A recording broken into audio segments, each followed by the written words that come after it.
Bismillahirrahmanirrahim. Assalamualaikum warahmatullahi wabarakatuh.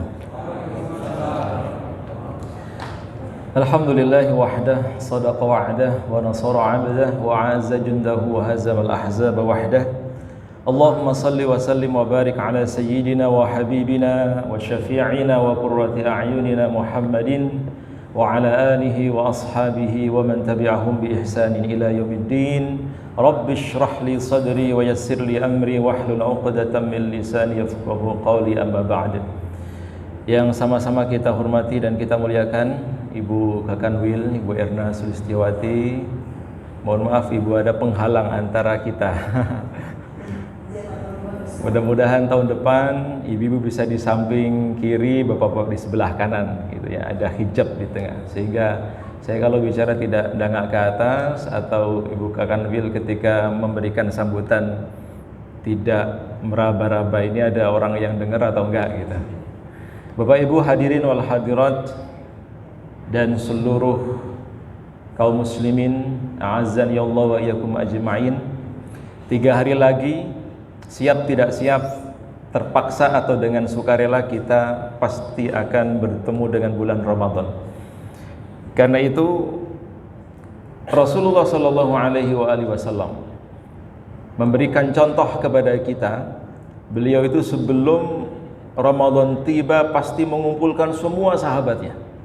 Bayangkan, sahabat itu orang yang paling dekat dengan Nabi, yang sudah pasti imannya di atas rata-rata. Nggak mungkin imannya sahabat naik turun. Kalau Rasulullah mengatakan al-imanu yazidu wa yanqus, iman itu naik kadang juga turun. Tapi tidak mungkin berlaku bagi para sahabat. Apalagi imannya Rasulullah kok naik turun disamakan dengan kita, nggak mungkin. Kalau iman kita kan kadang naik turun, tapi paling sering turun, nggak naik-naik. Imannya Rasulullah selalu di atas rata-rata. Begitu pula dengan para sahabat. Namun demikian Rasulullah mengumpulkan para sahabatnya setiap menjelang Ramadan. Jadi apa yang kita lakukan siang hari ini termasuk salah satu bentuk ittiba kita, mencontoh keteladanan Rasulullah Shallallahu Alaihi Wasallam. Bedanya kalau dulu di masa Nabi tidak ada makan siang gratis. Maka biasanya setelah alhamdulillahilladzi at'amana wa saqona itu bismika Allahumma ahya wa bismika amut gitu. Karena sudah mulai tekluk, tidak apa-apa lah. Paling tidak semua nyari sandaran itu ya, nyari aman semuanya. Hanya yang di tengah-tengah ini yang paling kuat ini ya, yang bisa bertahan meskipun yo nahan ngantuk. Alhamdulillah kita bisa meladani Rasulullah Sallallahu Alaihi Wasallam. Lalu apa yang disampaikan Rasulullah ketika beliau mengumpulkan para sahabatnya saat itu? Nah, saya nukil di dalam hadis riwayat Imam Ahmad. Saat itu Rasulullah Sallallahu Alaihi Wasallam mengatakan, "Qad ja'akum syahrul Ramadan." Telah datang kepada kalian bulan Ramadan, syahrun mubarak. Bulan Ramadan itu adalah bulan yang penuh dengan keberkahan. Nabi menyebut Ramadan itu sebagai bulan yang penuh dengan keberkahan. Kalau dikembangkan lagi, tidak hanya keberkahan, Ramadan itu juga bulan rahmat, bulan maghfirah, bulan ampunan. Bahkan Ramadan tidak hanya sebagai maghfirah, sebagai rahmat, sebagai ampunan, tapi juga sebagai bulan yang bisa meningkatkan optimisme sekaligus resiliensi. Opo kuwi? Resiliensi. Ternyata tadi sudah di browsing sama Mas Jayadi. Kemampuan untuk beradaptasi. Tapi manusia itu diajari atau tidak tetap memiliki kemampuan beradaptasi yang sangat baik.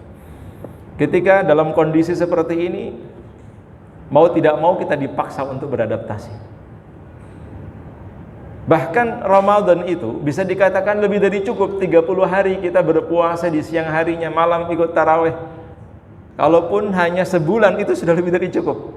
Tidak perlu April, Mei, enggak usah. Sebulan itu sudah lebih dari cukup sebetulnya. Apabila kita jalani dengan ilmu, kita jalani dengan keikhlasan, kita jalani dengan penuh ketakwaan, puasa di siang harinya, kemudian qiyam, tarawih di malam harinya, itu sudah cukup membangun optimisme kita. Bahkan membentuk kepribadian kita menjadi pribadi yang bertakwa. Yang luar biasanya lagi, puasa itu tenanan atau etok-etok ya. Sungguh-sungguh atau hanya main-main. Secara tidak langsung bisa meningkatkan produktivitas seseorang. Karena bagaimanapun juga dia dipaksa pagi harinya untuk sahur. Ada yang bosan sahur, saya nggak usah sahur lah, tidur, kemudian tahu-tahu buka puasa. Mau tidak mau kita harus sahur, bahkan meskipun kita masih kenyang. Tadi malam sudah safari tarawih, padahal safari bukber. Bapak-bapak sudah melihat rilis menu buka puasa masjid-masjid se-Jogja belum? Saya kasih bocoran ya. Malam pertama Ramadan di Syuhada itu soto Kudus sana. Bahkan itu menu Nusantara. Kalau mau Eropa dikit di Masjid UGM, Maskam UGM. Hari pertama beef stick, hari kedua nggak tahu salad Solo mungkin. Jadi termasuk efisiensi anggaran. Kan lumayan itu. Akhir bulan bisa saving mari 50% kita. Nggak usah masak, istri-istri yang di rumah nggak usah masak. Tak ajak safari takjil. Tapi ya plus safari tarawih kalau bisa. Nah, saatnya Ramadan itu kita jadikan sebagai sarana untuk meningkatkan produktivitas. Tapi ya, angel. Ya. Jangan, nggak usah jauh-jauh lah, di sini juga sama kok. Jadi kalau pagi itu banyak yang sholat duha nyambi. Sholat duha balik-balik. Sholat duha di masjid, tapi kok suwi balik neng kantor. Boleh ya, bismikallahumma ahya, bismika amun. Oh, bisa jadi mungkin tarawihnya tadi malam 1 juz. Tarawihnya 1 juz. Di tempat saya tarawihnya 2 juz. Pak Hamdan 2 juz tarawihnya. Habis Isya 1 juz, nanti jam setengah 3 1 juz lagi. Tapi bukan di masjid, di asrama, di aula. Tiap malam kita 1 juz, 2 juz. Ba'da Isya 1 juz, kemudian menjelang sahur 1 juz. Sehingga selama Ramadan khatam sebanyak 2 kali. Bukan 2 juz, tapi 2 kali khatam. Nah, mau tidak mau Ramadan itu pasti akan membentuk kepribadian kita untuk menjadi pribadi yang disiplin. Mulai dari disiplin sahur, karena sahur itu ada batasannya. Nggak bisa kita sahur jam 7 pagi. Kalau biasanya kan sarapan itu tidak ada batasan waktunya kan. Bisa saja jam 6, bisa jam 8, bisa jam 9. Tapi kalau sahur maksimal saat terbit fajar, tidak boleh lebih dari itu. Boleh nggak sahur ketika azan berkumandang, azan subuh maksudnya, bukan zuhur ya. Boleh nggak? Menurut sebagian ulama boleh, tapi itu sudah warning itu.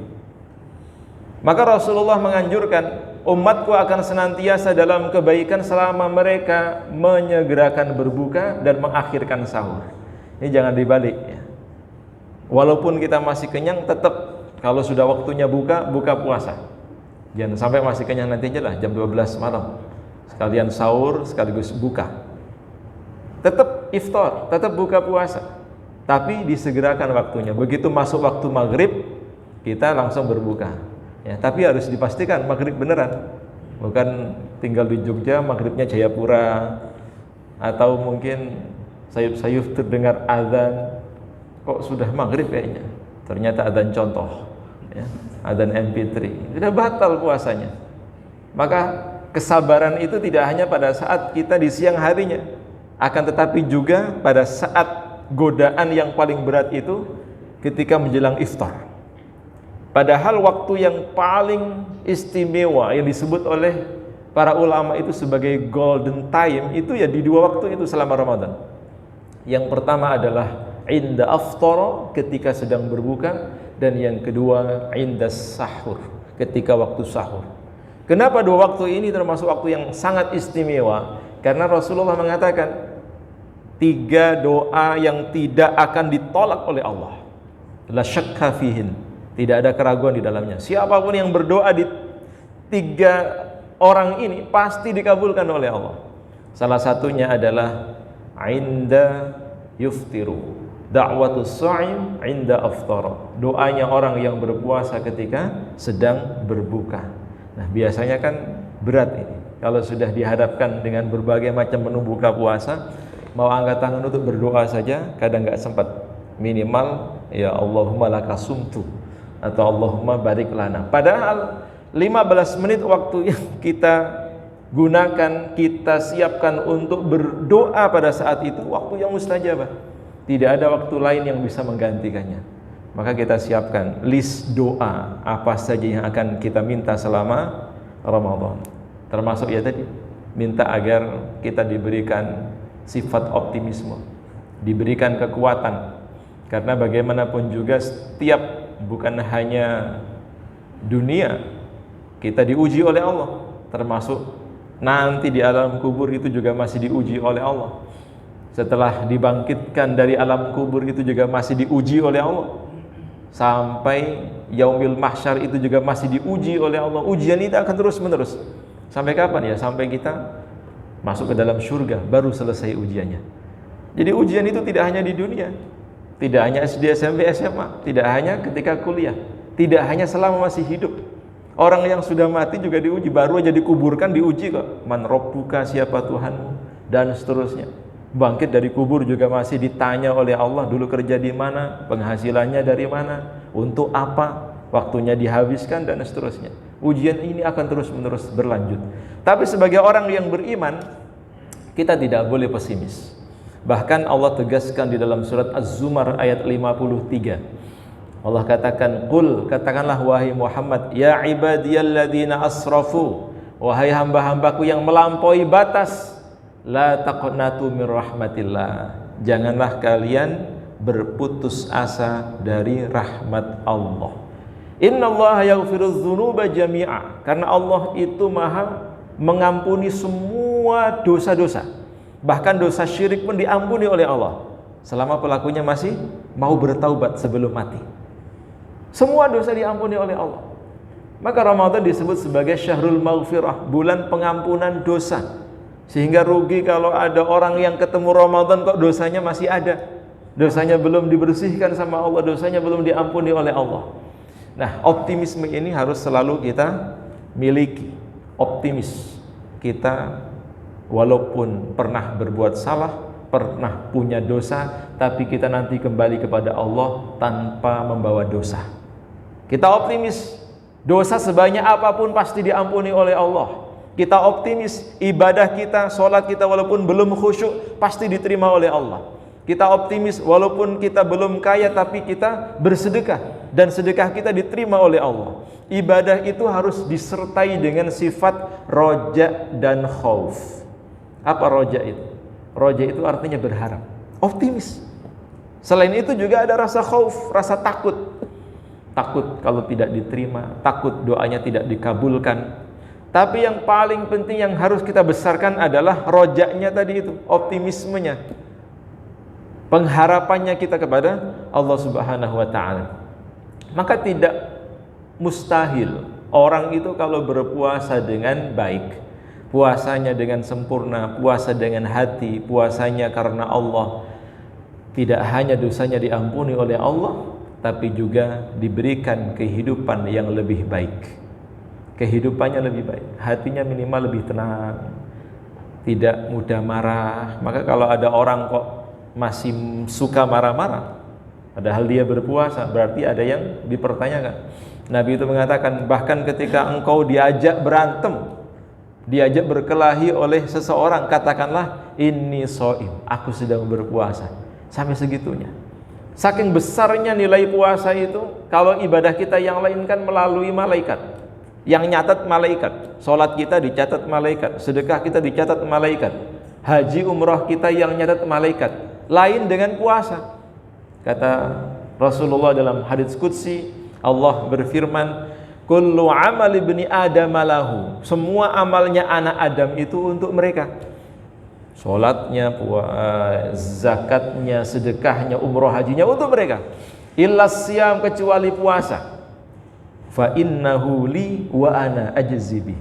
Kata Allah, puasa itu milikku, puasa itu untukku, dan akulah yang pasti akan membalaskannya, memberikan pahala kepadanya. Maka manusia itu dibagi oleh para ulama menjadi 3 bagian dalam menghadapi bulan Ramadan. Kira-kira termasuk yang mana kita? Yang pertama, yang menyambut Ramadan dengan sukacita, minimal ikut tarhib Ramadan lah, karena ada makan siang. Minimal kita mengikuti tarhib Ramadan. Ini orang yang istimewa. Kenapa? Karena mereka adalah orang-orang yang siap dengan kehadiran bulan suci Ramadan. Yang kedua, orang yang biasa-biasa saja. Ramadan enggak Ramadan podo wae kok. Puasa enggak puasa masih sama. Belum tergerak hatinya untuk memperbanyak tilawah Al-Qur'an. Belum ada keinginan untuk memakmurkan masjid, nanti iktikaf di mana. Padahal orang yang pertama itu sudah ancang-ancang, sudah punya niat, bahkan sudah optimis Ramadan nanti mau menghatamkan berapa juz, itu sudah ada. Ini termasuk orang yang istimewa, ini orang yang pertama. Ramadan nanti mau khatam berapa kali, Ramadan nanti mau sedekah berapa ratus juta atau berapa M juga tidak apa-apa. Ramadan nanti mau iktikaf di mana, di masjid sebelah rumah atau Masjid Nabawi atau Masjidil Haram, itu sudah ada, disiapkan dari sekarang. Sehingga ibadah itu kalau sudah ada persiapan jauh lebih sempurna dibanding dengan yang tanpa persiapan. Tapi kebanyakan orang yang kedua tadi, biasa-biasa sajalah. Ramadan enggak Ramadan sama aja kok. Tidak ada perubahan, tidak ada perbedaan. Nah yang ketiga ini yang paling bahaya. Orang yang Ramadan dianggap sebagai beban. Ramadan lagi. Nggak bisa mancing, nggak bisa sarapan. Nanti juga nggak bisa maksimal. Bahkan mau jogging juga berat, mau minum nggak bisa, haus tetap ditahan. Nah ini kebanyakan orang. Nah setelah kita mengikuti tarhib Ramadan ini, mudah-mudahan kita termasuk orang yang berada di level paling tinggi. Orang yang pertama, orang yang sudah mempersiapkan ruhiyah kita, mempersiapkan hati kita, mempersiapkan ilmu kita, sekaligus mempersiapkan fisik kita, bahwa kita meyakini bukan Ramadan yang butuh dengan kita, tapi kita yang butuh Ramadan.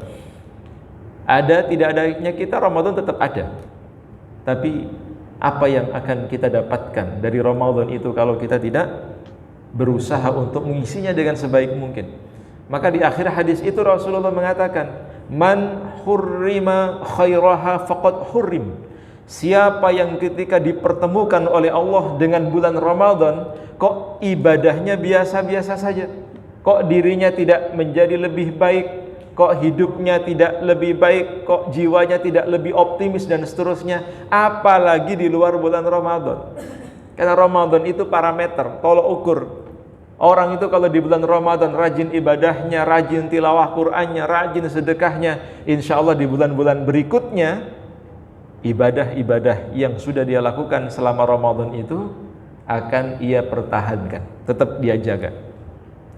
Tapi kalau di bulan Ramadan ketika Allah memberikan kesempatan untuk berbuat baik, di mana setiap kebaikan yang kita lakukan di bulan Ramadan itu tidak sama dengan ibadah yang kita lakukan di bulan-bulan yang lain. Walaupun sama-sama sholat, sama-sama sedekah, tapi sholat dan sedekah, tilawah Quran yang dilakukan di bulan Ramadan nilainya jauh lebih besar dibanding dengan ibadah-ibadah di bulan yang lain. Maka Rasulullah berpesan agar Ramadan kita lebih bermakna, jadikan Ramadan itu seperti solatnya orang yang terakhir. Nabi mengatakan, sallu salatan muwadda, solatlah kalian seperti orang yang terakhir kali melaksanakan solat. Karena setelah dia salam kanan salam kiri sudah ditunggu malaikat Israel. Maka Ramadan itu akan jauh lebih maksimal ketika kita membayangkan seolah-olah Ramadan ini adalah Ramadan yang terakhir bagi kita, dan kita tidak akan berjumpa lagi dengan bulan Ramadan. Maka kualitas Ramadan kita akan jauh berbeda dengan Ramadan pada umumnya.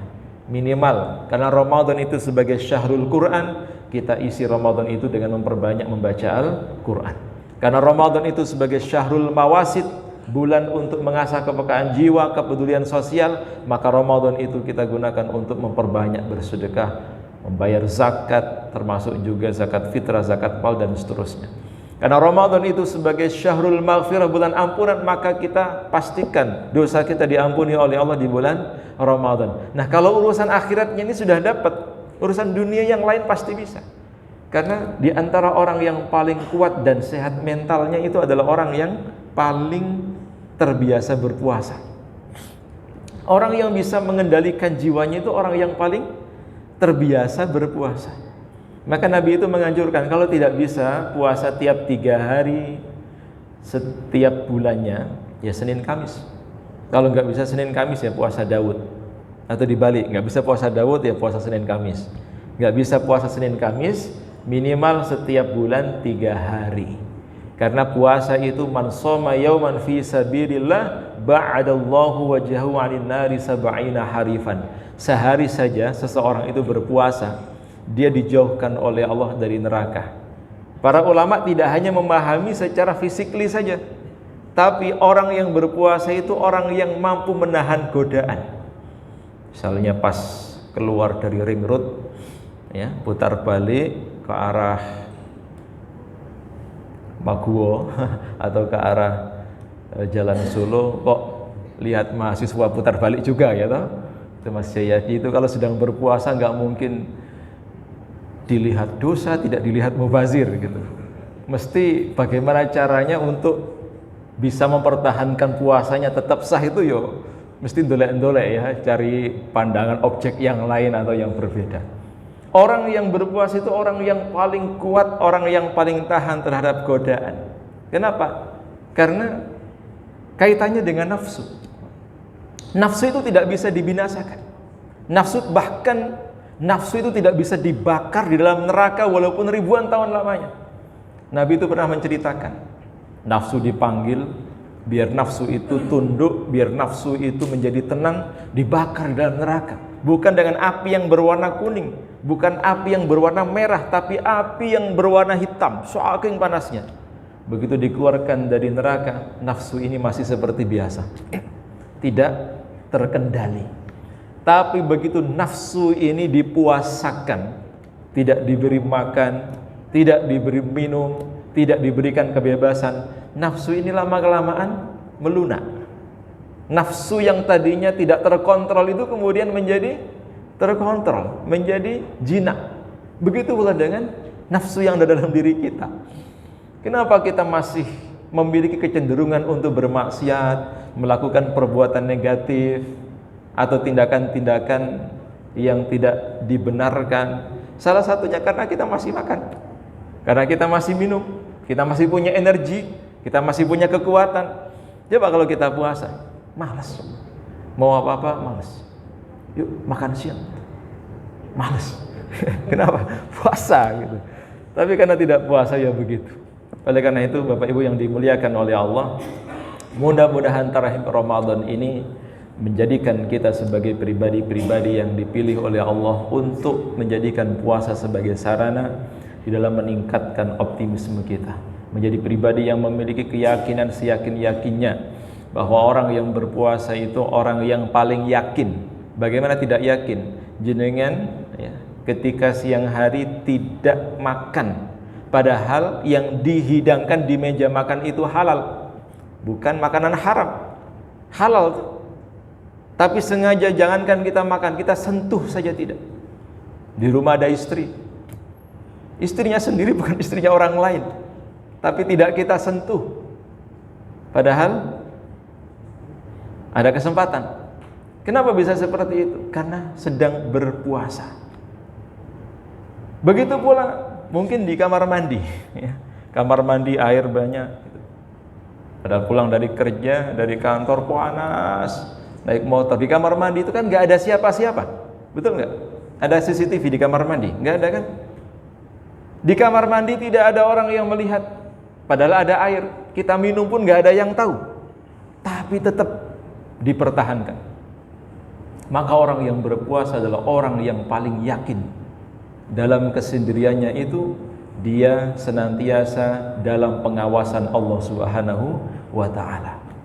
Bagaimanapun juga kekecewaannya tidak akan mungkin dilampiaskan, karena orang yang berpuasa itu orang yang mampu menahan amarah, walaupun dia nesu bertahun-tahun beli Pertamax misalnya. Ya sama, nasib kita sama. Nggak akan nesu dia, wis ya rapopo, jenenge juga takdir gitu. Namanya juga takdir. Dia tidak akan marah. Kenapa? Karena dia tahu tidak ada satupun yang terjadi di dunia ini kecuali atas kehendak Allah. Maka orang yang berpuasa itu orang yang paling yakin, yakin seyakin-yakinnya. Dia sendiri tidak ada siapa-siapa, dia merasa dalam pengawasan Allah, dilihat oleh Allah.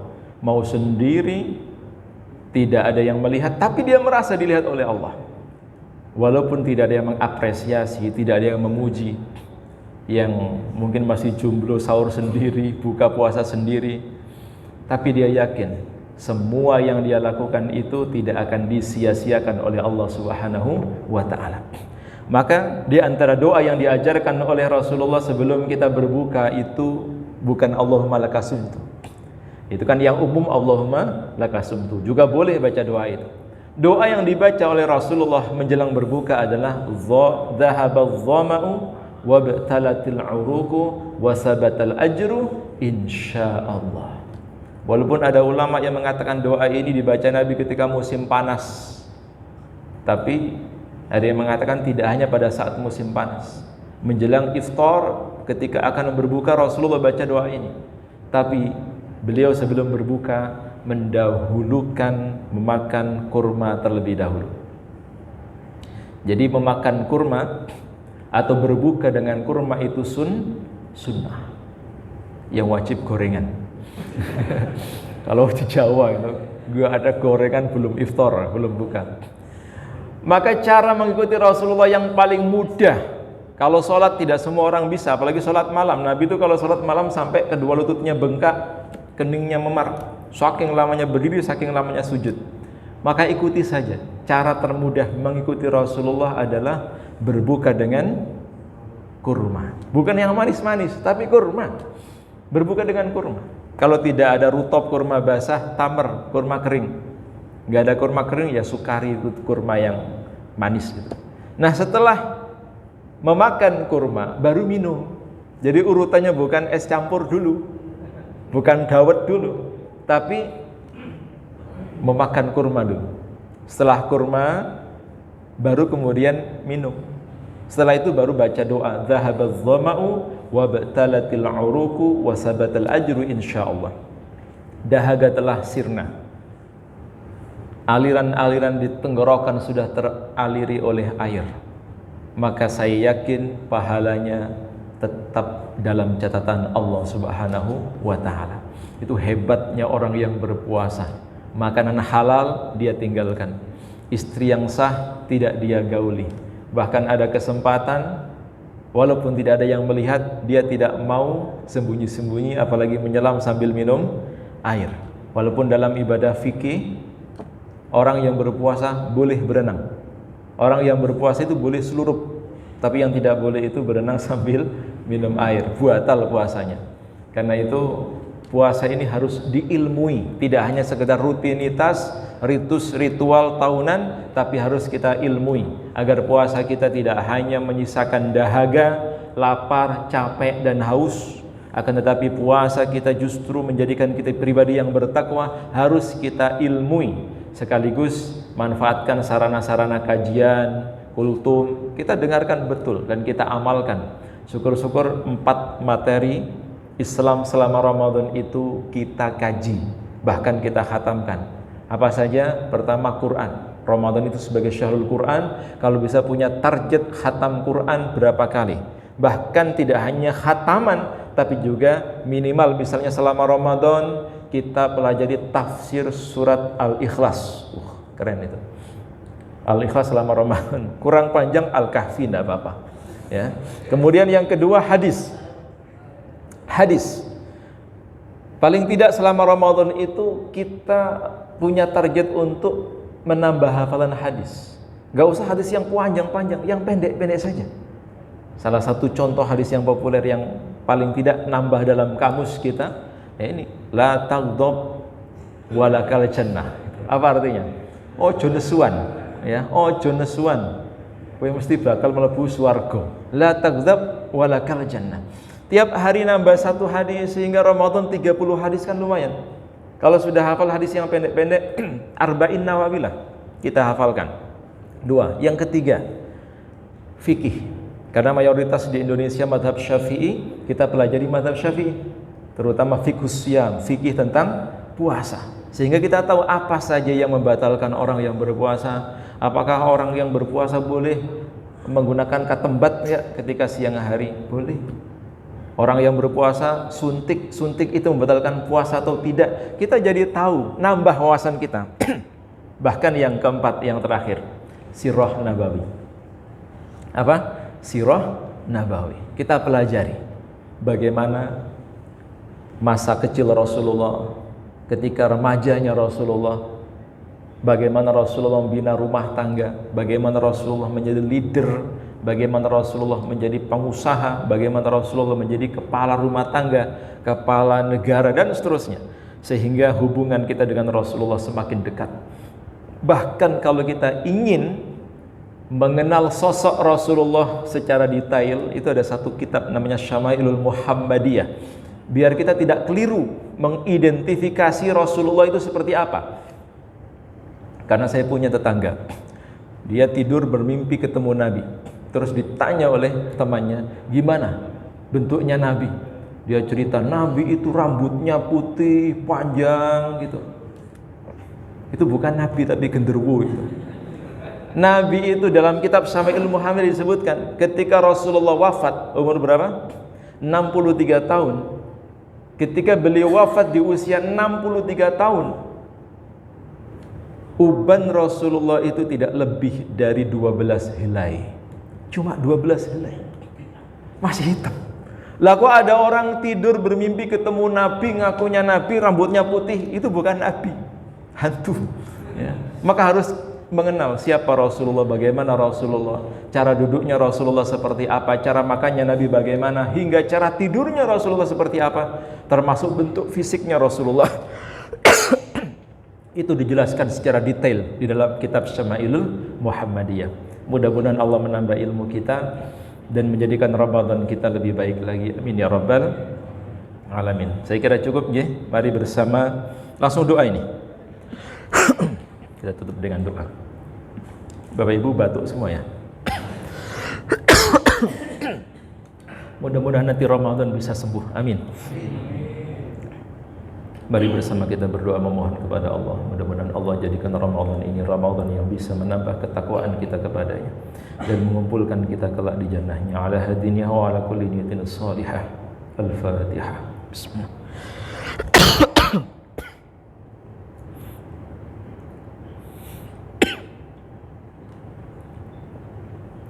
Allahumma salli ala nabiyyina wa maulana Muhammad wa ala alihi wa sahbihi wa sallim ajma'in. Alhamdulillahi Rabbil Alamin. Allahumma Rabbana alaika tawakkalna wa ilaika anabna wa ilaika al-masir. Allahumma anfa'na bima 'allamtana wa 'allimna ma yanfa'una wa zidna 'ilman nafi'a.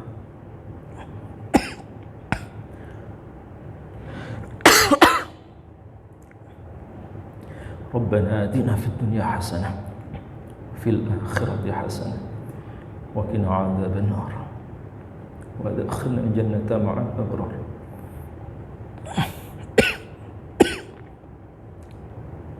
يا عزيز يا غفار يا رب العالمين. صلى الله على نبينا ومولانا محمد وعلى آله وصحبه وسلم.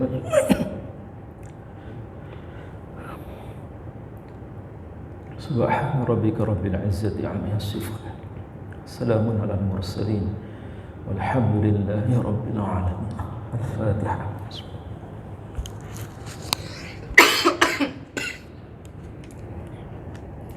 Alhamdulillahi rabbil alamin. Memang sudah seharusnya berhenti ya, sudah jam 1. Alhamdulillah, demikian yang bisa saya sampaikan. Kurang lebihnya mohon maaf yang sebesar-besarnya. Hadanallahu wa iyyakum ajma'in. Selamat menjalankan ibadah puasa. Mohon maaf yang sebesar-besarnya selama sebelum Ramadan kita dipertemukan oleh Allah.